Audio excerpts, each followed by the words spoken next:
What's up YouTube, this is Brand from B10 Outdoors and we are continuing with the month of April being do-it-yourself month, but I've got to get these videos uploaded because it's the 28th of April, so I've only got 2 days left. Oh shoot, actually I think it's the 29th. So for part 3 of this video, we're going to be talking about everything on your strings, whether it's a D-loop, Peep Sight, kisser button, string silencers. We're going to be going over all of that stuff. And this is actually the second time I filmed this video. I really got to stop filming videos down in my basement when I do close-up shots. Yes, it's a nice space. Yes, I've got the bow vise or the bow stand that I can press my bow with safely. But it's just the lighting is terrible down there, and the background's so busy that when my camera tries to focus in on, you know, if I'm tying the D-loop or the Peep Sight, it's just really, it's too busy in the background. My camera can't focus, and the quality is really not that good. So I'm going to film my videos up here in my kitchen, and instead of using like my actual D-loop material and serving to show you how to do the D-loop and the Peep Sight, I'm gonna just use some paracord. So I think it'll give you an easier visualization of how to tie in all those knots. So there's a couple ways to tie your D-loop. You can either tie them with the knots facing on the same side, or you can put them on the opposite sides. What I like to do is I like to put the top loop or the top knot closer to me, and then the knot on the bottom away from me. That way, as I draw back my bow, if there's any sort of hand torque, mostly it's going to be your knuckles into your cheek to anchor, especially if you use a 4-finger release like I do. What you want is, as you twist your hand, you want to be twisting into those knots. If you're twisting against those knots, what's going to happen is your D-loop's going to twist so much, and there's going to be so much tension on it, that it's going to make your string either go right or left, and it's going to give you an inconsistent arrow flight. So, but if you're if I you know, knock an arrow and I pull back to anchor my release, what's going to happen is I'm twisting with those knots, and it's going to make the D-loop just twist like this, and pushing against or pushing with the knots, so I'm not going to have any torque on my string whatsoever. So I'm just going to be using this arrow to simulate my string, and I'm going to use this paracord. If you're left-handed, you're going to tie it the same way, only you're going to kind of do it reverse, so I guess you can just watch this video in the mirror. So we're going to start with the bottom knot, so I'm going to actually tie that first. We're going to take our first tag end, we're going to go in front of our string and just wrap it around like that, so you have a nice twist in there. Then we're going to take our other end and we're just going to go right over this part, stick it right over there, so you have wrapped that loop. And you can see that I made a hole right here. So we're going to go up and around that string and through that hole. Cinch that down nice and tight. And the other your bottom knot. So I'm going to tie that one more time for you guys. So we're going to go in front of our string and wrap it around. So we've looped our string. Then we're going to take our other tag end and put it in front of our string and down. So we've just made a nice knot around that loop, and then we're going to go through this hole right here. We're going to go up and over our string and through that hole and pull that nice and tight. Then what I want to do is I want to cut that tag end and fray it nice so I get a nice bulb shape. Then we're going to take a lighter and just burn it. And just make a nice little bulb right there. So as you pull this knot tight, that the bulb part or the burnt part's going to grab onto your D-loop string and actually hold itself really well. So I think the bigger bulb that you put on your D-loop material, the better it's going to hold. So then to make the top of the loop, we're going to want to do basically the same thing we did at the bottom. So we're going to go in front of our string and we're going to wrap it around just like we did the first time. And then we're going to go around this string inside the D-loop part, and then down in front of our bowstring and through this little hole we made. We're going to pull that tight. So I'm going to tie that one more time for you guys. So in front of our bowstring, up and around, then we're going to come behind the string and go through the actual D-loop part, in front of the bowstring and through this hole right here. Pull it tight. So now our knot's on this side, and we're going to cut that, fray the end just like we did, and that's how you tie your D-loop. So they do make D-loop pliers that you can get in there and really cinch that up tight, but I don't have those with me. So I just like to take a screwdriver and I like to pull on this end, and then I take my 2 fingers and push on my bowstring as I'm pulling up on this. That's going to make it really tight. And then I just like to shoot 2 or 3 arrows to really cinch that knot up. Next, we're going to talk about the kisser button. The kisser button is going to be the easiest thing you ever install on your bow. What you're going to want to do is you're going to take your kisser button, and if you can see this, it will kind of open up like that. Yeah, my fingers are in the way, they're too fat. It'll kind of open up, and then you just put it right on your string. What I like to do is there's serving where your D-loop goes. I like to put it right on top of that serving. Then you're going to want to pull your bow back, and you're going to want to put it right in the corner of that mouth. So you're going to want to get comfortable. Make sure that kisser button's right in your mouth. If it's not, you're going to want to move it up or down until it is. Then when you got it, they're going to come with these lock sets right here. I don't know if the camera can pick that up. And you're just going to take that lock set and actually just put it around the top and the bottom of your kisser button, cinch it down with some pliers. And also you're going to want to make sure that you cinch these little lock sets away from your face, because if you have facial hair, as you let the arrow go, your facial hair will get in there and snag. That doesn't feel good. So like I said, the kisser button, easiest thing to install. Next, we're going to talk about the Peep Sight. The reason I do the kisser button before the Peep Sight is because when you pull back to figure out where your Peep Sight needs to go, you want to make sure that you are perfectly anchored. So that kisser button is going to make sure that you have a consistent draw every time. Now, if you have new bowstrings, then the manufacturer where you got your strings from will put a little string in between your cords of your bowstring to kind of simulate or give you an idea of where your Peep Sight's supposed to go. If you don't have that, I like to just take some serving or some string and tie a little knot onto it, and then knock an arrow and pull back. What I like to do is I like to pull back with my eyes closed to get nice and anchored, and then I'll open my shooting eye, my right eye, and that string should be right perfectly in line with your eyes, aiming at your sights. If it's not, you should move it up or down until you get it perfect. Now if you draw back your bow, you open your eye, and you can see the string and your sight, but it's still not right on there. You want to make sure that that's dead on. You open your eye, that's the first thing you're going to see, and it's right in the center of your field of vision. So just put your bow in a bow press. Sometimes you don't need to press your bow to get your string separator in there. I like to, just because I think it's a little bit safer for the bow to do that. So you're going to want to separate your strings evenly. Make sure you get both colors on the sides. You don't want, in my case, I got blue and red strings, so I don't want a couple of red threads on the blue side, because I just want to make sure that's split evenly.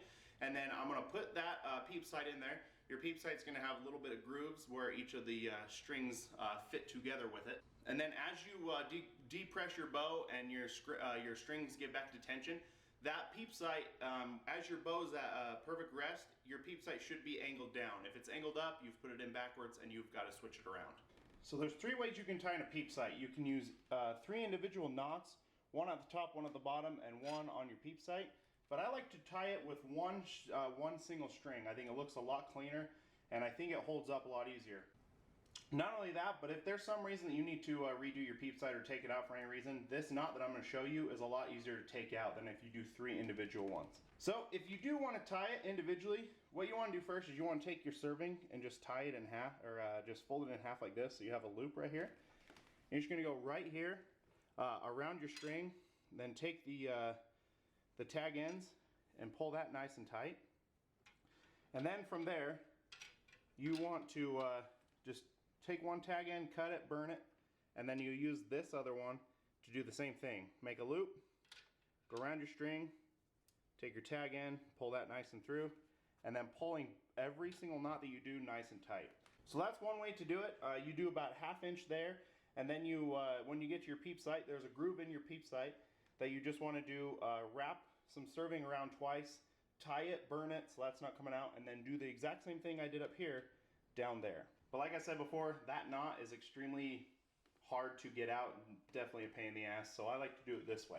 So I just take a tag end about maybe 1 inch or so. I'm going to go a little bit longer with this paracord, but when I'm actually tying in using serving, I'll go about 1 inch, and I'm just going to lay it flat right here, and then I'm going to wrap around this and my string about 6 times.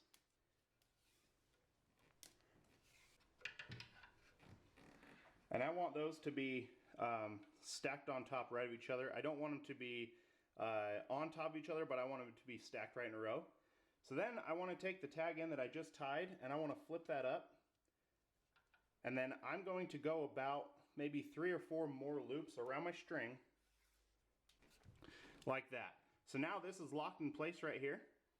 So now this is locked in place, and then I can actually just pull that through nice and tight. So that's in there tight, and then I can cut this, burn it, and then it will actually burn and stick right onto that other side of the serving. So after you do that, you're going to get to a part where your string is split and your peep sight's right in the middle. What I like to do next is I like to take this tag end and just string one side of that split end. You can string the entire thing, or you can just do 3 or 4 wraps. I prefer to do 3 or 4 wraps. I think it looks a lot cleaner. When you get down to your peep sight, then you want to take this, wrap your peep sight twice, and then go on the other side, the opposite side. So your first set of strings will be right here. Your next one's going to be right here. It's kind of confusing. I really wish that I had my bow here to give you a better representation. I'll put a picture at the end of this to show you what I'm talking about. But once you grab your peep sight twice, then you're going to go to the other side, make loops all the way down that side of the string. Like I said, you can coat the entire thing or just do individual strings or wraps. Then once you do that, then you're going to do pretty much the same thing you did over here. And we're going to wrap this probably, I'm going to say 6 times. Okay, there's 6 times. And then we want to make a loop. This is kind of where it gets tricky. And it's hard with this paracord because it's sliding all over the place. But we're going to want to take this and then make a loop. And then we're actually going to twist around the string back the other way. Okay, once you've wrapped it about 6 or 7 times, you're going to take this tag end, put it through that hole, and just lay it flat over here.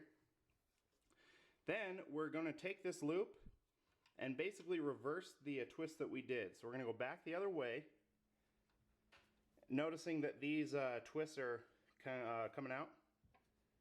We're going to do that until all the twists are gone, just like that. Then we're going to take this tag end that we were holding to the side, and keeping tension on all this, we're just going to pull that through, just like that. You're just going to look a lot more clean. This is actually pretty hard with this paracord on this arrow that's pretty slick. But that's how you want to do it, and then you can just burn that, cut that, burn it, and your peep sight is going to look nice and professional. So here's actually what it's supposed to look like. It's actually a pretty easy knot when you tie it a few times. I am still definitely no expert. That's exactly why I just used a picture from Google. If that's your peep sight and that's your picture, I apologize. I just wanted to take that one because it looks a lot better than mine did.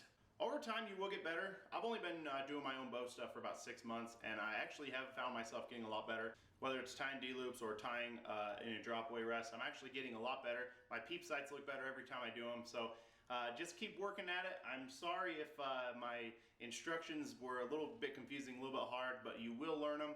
I hope I did a good job of showing you how to do that. So if you need to, just watch it over and over again. You know, find other people's videos, find out how to do online, and don't get frustrated. I was at first, but now it's so easy to me. Like I said, I'm still definitely can improve on my methods, but it does get easy. So the last thing I want to talk about are string silencers. These are easy to put in too. They have little grooves in there. That's where your strings are supposed to go. So you separate your strings and throw them in. But the first thing that I like to do when I put in string separators is I kind of like to guess where they're going to go. Most bows, they have 4, you can put on 4 silencers. My bow can only take 3 because they already have the bow suppressors that come out of my riser. So that makes my serving on my bow longer to compensate for that. So I actually can only put 3 silencers on my bow. But what I like to do is I like to take some serving and tie to my strings of where I want my silencers to go. I'll knock an arrow and I'll draw back, and I want to see if those knots come in contact with any other part of the string, a roller guard, a cable slide, any of that. If they don't, then what you can do is press your bow again, separate those strings, throw these right in, making sure that your strings are right in those grooves right there, and your silencers are already in. You don't need to tie them in because they're made of rubber, and once they're in there, they're set, they're not moving anywhere. So they're super easy. You just gotta make sure that you're not coming in contact with anything. So there you have it, guys. That is how you do everything on your strings. I apologize again for actually not giving you an actual visualization of how I do it on my bow. My bow's already complete, and I really didn't want to take a lot of stuff off just to film another video. And I like to do everything with the paracord just to make things a little bit easier to show you guys. But needless to say, I hope you guys enjoyed this video. I hope you guys learned something. Stay tuned for the next video of part 4 of this series, where I teach you guys how to paper tune. I feel like paper tune is one of the most important things that you can do. I know a lot of people don't like paper tune. I think a lot of people think that it's a waste of time, but I don't. You must paper tune your bow if you want to get an accurate reading. I'll talk more about it in the actual video, but I feel like paper tuning, people say it's a waste of time because you're moving your rest back and forth, and then you're just gonna have to move it again when you're, signing your bow. I don't use a paper tuning to move my rest to find center shot. That sounds weird, but what I like to do is I use paper tuning as a method for making sure my bow shoots the way it's supposed to be shooting, whether I'm shooting the right arrow, whether I have any cam lean. So like I said, I'll go more into it in that video, but that video is in the description below. I hope you guys enjoyed that video, I hope you guys enjoyed this video and learned something new. If you did, please like, comment, and subscribe, and don't forget to follow me on Twitter. And guys, have a good day.